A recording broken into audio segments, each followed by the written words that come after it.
Ici Pierre de Châtillon, mars 2017. Voici mes prises sur le 22 décembre 2020. Avant tout, les assertions sur lesquelles tout ça repose. La première assertion, c'est que le calendrier astrologique Maya est relié aux phases climatiques de la Terre. La deuxième assertion, c'est que ce moment-là astrologique unique one of a kind de 2020 est précisément celui identifié par l'ancien calendrier Maya. La troisième assertion, c'est tel que le disent les anciens, le climat et les grandes crises climatiques sont reliés à la position des planétaires.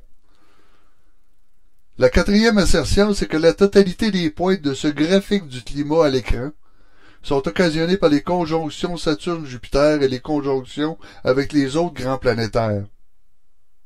L'assertion numéro 5, l'activité climatique récente fut plus grande que jamais. Assertion numéro 6, 2020 sera le moment d'une poussée climatique plus grande que l'activité climatique récente. Fin des assertions. Le reste de cette grande question-là se situe précisément dans la mesure de cette poussée climatique en toute relation avec les événements présents et récents, ainsi que dans notre résilience individuelle et de société, notre capacité à traverser un tel moment. Des événements climatiques, nous en avons eu. Des centaines de records ont été repoussés dans les dernières décennies. Ce moment-là sera-t-il simplement celui d'une autre plage de ces records-là qui, en finale, sont déplaisants, mais supportables? Quand nous convenons de l'assertion des anciens que la position des planétaires est en cause, il faut noter une nette corrélation de l'escalade climatique avec l'approche de Pluton de l'horizon écliptique. Il faut aussi noter une fâcheuse tendance de l'histoire à nous rappeler l'importance de ce secteur-là du zodiaque dans la mythologie grecque même, par exemple, qui disait, dans les 12 travaux d'Hercule, dans lesquels Hercule devait accomplir 12 travaux, une de ces tâches-là était de nettoyer les écuries d'Augias, ce qui n'avait pas été fait depuis 30 années. Hercule perça alors 2 ouvertures à une extrémité de l'écurie, déroutant 2 rivières qui passaient derrière, à travers les écuries, nettoyant toutes les saletés avant de la refermer. Hercule devait accomplir 12 travaux, un pour chaque signe du zodiaque. Augias possédait 3000 têtes de bétail, les anciens reconnaissaient 3000 étoiles. Les écuries n'avaient pas été récurées depuis 30 années. Saturne effectue son orbite autour du Soleil en 29,5 années. Sur ce planisphère du 15e siècle, le fleuve des écuries d'Augias, clairement identifié, se situe aux confins du Sagittaire et du Capricorne, auprès de l'endroit où va se produire la conjonction de 2020. Fait à noter, dans le passage qu'Hercule a emprunté, il y avait une araignée qui pendait. Au Sagittaire, près de la constellation du Capricorne, bien qu'invisible à l'œil nu, il existe une nébuleuse qui possède la forme de l'araignée appelée nébuleuse de l'araignée rouge. Augias s'était entendu pour payer un tribut équivalent à 10% de son troupeau en échange de ses services, mais il n'a pas voulu payer le travail achevé. Le mythe précise qu'il dure 4 révolutions d'étoiles et de soleil avant de se replacer, donc 4 années, il faut y voir 4 années. Dans les faits, c'est qu'en impliquant Saturne, Jupiter, le soleil, ce sera 90% de la masse du système solaire, plusieurs milliers de fois celle de Pluton, qui va s'aligner à cet endroit sur la Terre pendant plusieurs mois. Une question importante demeure, à quel point l'alignement Pluton, Saturne, Jupiter répond-il aux considérations, aux nécessités anciennes, puis il va se produire sur le point chaud, en admettant qu'il y a effectivement un point chaud. Béraud disait que les planètes devaient être alignées sur le Capricorne ou le Cancer, comme si un fil passait à travers. Cela suppose un alignement précis, mais selon des critères anciens, des sociétés qui ne possédaient pas nos outils. Difficile de savoir ce que cela signifiait dans le cas de Pluton, une planète loin au-delà des capacités techniques réputées à ces époques-là. Les mêmes capacités techniques qui ont pourtant réussi à produire un calendrier de conjonction pour des milliers d'années à venir. C'est loin de nos capacités populaires modernes aussi si je tiens compte des efforts que j'ai eu à faire pour tenter de localiser adéquatement Pluton. Il n'y a aucun doute pour Saturne, Jupiter. C'est visible, c'est manifeste, mais l'ajout d'une autre planète dans l'alignement, une troisième, Pluton, demande un timing précis. Pluton est bel et bien là, mais en 2020, il va être à quelques minutes de cet alignement-là, une distance infinitésimale dans le grand céleste, mais qui sera peut-être pas parfaite selon l'entendement de Bérose, une hypothèse douteuse au vu des effets actuels de Pluton. Mais rappelons-nous que c'est là un événement unique. Alors, y aura-t-il un moment culminant? Y aura-t-il au moment culminant trop de distance angulaire entre les planètes dans le zodiaque pour qu'elles déchargent toute leur énergie dans l'échange? Je sais pas, c'est malheureusement une précision qui nous fait défaut. Il n'y a pas de documentation, puis il n'y a pas d'outils fiables qui permettent de déterminer ça. Tirer une ligne à cet endroit-là n'est pas chose facile, mais encore une fois, les anciens Mayas semblaient savoir. Ceux qui suivaient la question à l'époque vont se rappeler de cet événement-là. Au début de la guerre en Irak, Bush, alors président des États-Unis, et le Pentagone ont laissé couler un document, émis un document avec des prédictions pour le moins déroutantes. Réservé à un usage interne, le document a été coulé puis il s'est retrouvé dans l'arène publique via les grands médias. Portez attention aux mots. Pour 2020, il y a peu de doute que quelque chose de radical va se produire. Il y a 8200 ans, les conditions climatiques ont occasionné un effondrement total des cultures, la famine, la maladie et des migrations de masse de la population qui pourraient bientôt se répéter. Comme la capacité de la planète à produire se réduit, il en émergera les mêmes conséquences de désespoir, de guerre à la nourriture, de guerre à l'eau et aux sources d'énergie. La guerre définit la vie humaine. Ils ajoutaient du même souffle qu'une ère glaciaire allait s'abattre sur la Grande-Bretagne et que l'eau y allait avoir des marées inconsidérées partout sur la planète. Du coup, Bush puis le Pentagone venaient de torpiller le ridicule réchauffement climatique par les gaz à effet de serre, reliant les événements climatiques extrêmes à venir, ce qui, à l'époque de la guerre en Irak, n'avait rien de constat d'évidence. À une autre époque de l'ancienne histoire effacée par un climat extrême. Du même pas, ils y ajoutaient des conséquences sinistres de soif, de faim, de nécessité à la base de nos vies, puis d'un tourbillon de guerre dont les conséquences globales laissent la planète sur la paille. Il n'y aurait qu'un seul ajout à y faire, ce qu'ils n'ont pas dit, c'est que tout ça va se conclure en quelques mois à peine. Concernant notre capacité à s'adapter pour traverser un tel moment, nous autres qui commençons à être, il faut le dire, à être accointés avec ces débordements climatiques-là, puis qui disposons d'une panoplie d'outils maintenant, d'une intelligence collective, puis d'une organisation qui faisait certainement défaut à nos ancêtres, elle est en relation avec le flot des événements. On peut s'en remettre de quelques centimètres de pluie, ou quelques mètres de neige, ou quelques épisodes de grande chaleur, mais pas répétition. Les systèmes d'urgence n'ont pas été développés sur de l'imaginaire, mais à partir de l'extrême des événements connus, n'ont pas été créés pour répondre à une demande excessive.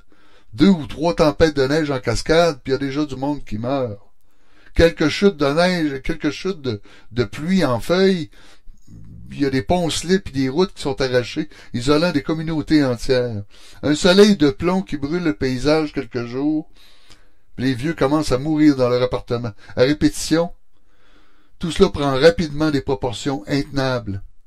Et les conséquences de tels bouleversements sont énormes. C'est journalier, c'est à tous les jours. La nourriture va-t-elle arriver? L'eau va-t-elle arriver? Puis les autres approvisionnements, est-ce qu'il va y en avoir? L'essence, l'électricité, les médicaments, savent-ils même que nous sommes en ce moment assis sur la toiture de notre maison, crevant de faim? Si les événements sont très importants, il y aura donc nécessairement des actes de violence, des foyers de maladies qui vont se développer. Il y aura des restrictions sur les services de santé, de sécurité. Comment s'en prémunir? La dorsale de nos sociétés, celle des services que nous offrons tous ensemble, est résistante. Elle peut généralement contrevenir à tous les sursauts sans trop de peine, mais elle possède une limite de résistance théorique, au-delà de laquelle elle n'arrivera pas à se remettre facilement, et toute la société se met alors à souffrir. Combien d'appels à l'aide d'urgence à la fois peut-elle endurer? Lorsque ça déborde, c'est là que le drame commence, que le monde commence à mourir. C'est ce qui s'est produit dans le cas de l'ouragan Katrina ou du verglas de Montréal, une des grandes catastrophes naturelles dans l'histoire canadienne. Entre le 4 et le 10 de janvier 98, certaines zones de la vallée du Saint-Laurent, depuis Kingston jusqu'au canton de l'Est au Québec, reçoivent jusqu'à 10 cm de glace et de pluie verglaçante, ce qui représente plus que le double de la précipitation glaciaire annuelle normale de ces régions-là.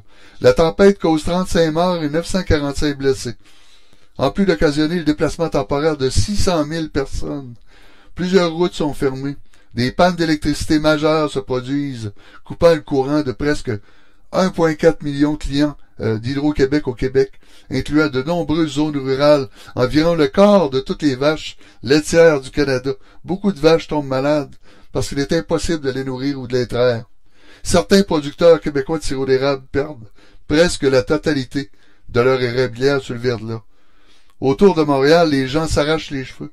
De nombreuses régions ont été sans électricité pendant plus d'une semaine, perdant toute leur nourriture, tentant de trouver par tous les moyens une génératrice qui pourrait les sauver un peu. Sur l'île de Montréal même, ils sont passés à un cheveu de catastrophe, alors qu'il ne restait qu'une journée de réserve d'eau pour la distribution de la ville, l'électricité alimentant les pompes ayant cessé. Le drame aurait alors touché plusieurs millions de personnes.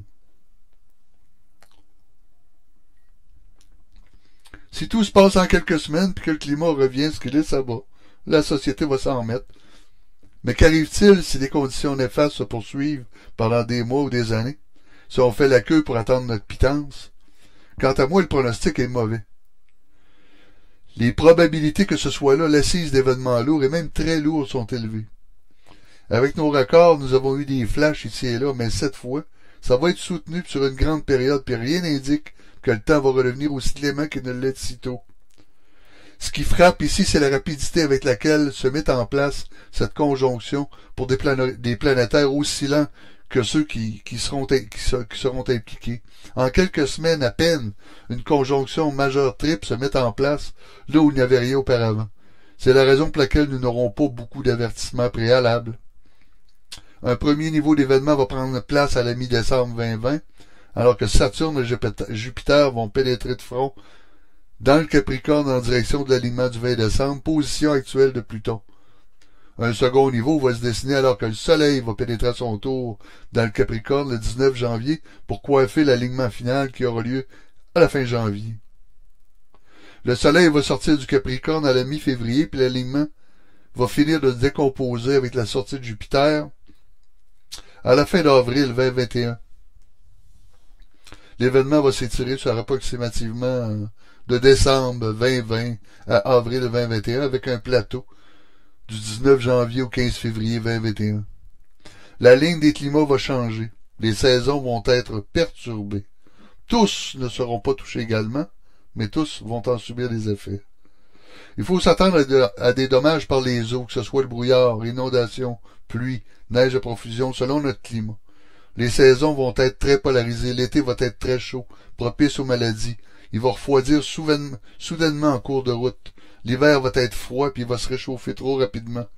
Les vents vont être forts en cours de route, puis la situation va être propice au tremblement de terre. Ça commence à ressembler à ce que nous avons, n'est-ce pas? C'est au cours de ce plateau-là que le soleil va émettre une lumière dangereuse pour la vie, une luminosité qui couvrira plus les effets, parce que le soleil est un peu protecteur dans ça, avec son rayonnement. Il détruit les autres rayonnements néfastes autour. La luminosité n'aura plus la capacité de couvrir les effets du passage des autres luminaires, comme entre autres Mercure. C'est la cause des crises humaines, ce qui devrait engendrer des désordres humains importants partout. L'équation est simple. Si c'est pas puissant, ça sera ça, mais pas puissant. Si c'est puissant, ça va être ça, mais puissant. On en est tous un peu là, finalement. Ces conditions de saison polarisées vont être accrues dans une région qui va s'étirer des pôles jusqu'en Virginie pour l'Amérique du Nord, puis jusqu'au nord de Paris en Europe. Pour la limite du 4e climat des anciens, aussi la limite de l'ancienne zone glaciaire. Voici les moments où les choses devraient évoluer, nous indiquant par différents signes que le moteur est en train de rugir. Aux environs du 15 novembre 2019, que Saturne va être assez près de Pluton pour engager l'alignement, puis que Jupiter va être entré au Sagittaire. Des turbulences marquées seraient un bon indicateur. Aux environs du 8 janvier 2020, la plupart des planètes sont en place, mais peut-être trop écarquillées pour engager l'alignement avec Jupiter et le Soleil. Si cela était, des turbulences très marquées devraient se produire et des signes devraient être visibles sur le Soleil, sur une base temporaire, parce que le Soleil débarque à ce moment-là de l'alignement, pour y revenir à la fin de l'an 2020. Le 22 mars 2020, la planète, va s'engager devant l'aliment qui en est presque à sa position finale à ce moment-là. Il va y avoir des effets perceptibles dans le climat, dans les guerres et dans le climat vital. Le dernier avertissement va survenir dans la période après le 18 décembre 2020, alors que les turbulences vont toucher le soleil. On va être à ce moment-là à 4 jours de l'alignement. La situation va aller ensuite en crescendo. Ce sera bien si nous avons des avertissements à ces moments-là. Il n'y aura rien d'autre. Après l'événement, là c'est plus difficile à dire. Sur papier, on passe à une période de glaciation. Ça pourrait signifier que ce changement subi pourrait durer longtemps, influençant les cultures, les transports, l'exploitation générale de la planète pour plusieurs décennies. Ne pas avoir à appeler à l'aide signifie prévoir l'imprévisible. Si les vents arrachent tout, que les inondations arrachent les routes, qu'il n'y a plus d'électricité, plus d'eau courante, que vous ne pouvez plus vous chauffer, ou vous nourrir, ou si la maladie frappe, ou si vos proches sont impossibles à rejoindre. Il y a des solutions, mais toutes doivent passer par des initiatives locales. Toutes demandent des préparatifs. Vous n'aurez certainement pas toutes les solutions à tous les problèmes possibles, mais si vous vous préparez pas, si vous ne couvrez pas vos arrières, vous n'en aurez aucune. Et vous serez parmi ceux qui vont faire la queue pour votre pitance. Il y a peu encore, nos propres grands-parents possédaient toutes leurs réserves de nourriture, alors qu'aujourd'hui, on repose ces supermarchés et ces camions de livraison. Ils obtenaient leurs eaux de la source la plus proche, ou d'un puits, alors qu'aujourd'hui, c'est les villes qui s'occupent de tout. Ils broyaient leurs plantes pour en faire des médicaments, pour aujourd'hui, c'est les grandes pharmaceutiques. Envisagez vos options. Regroupez-vous, vous allez atteindre beaucoup plus. Assurez-vous de l'appui de la communauté, de vos proches, des cultivateurs, des éleveurs, des marchands autour de chez vous. Trouvez dans votre région des dépôts de ressources essentielles, le bois, le charbon, les sources d'eau.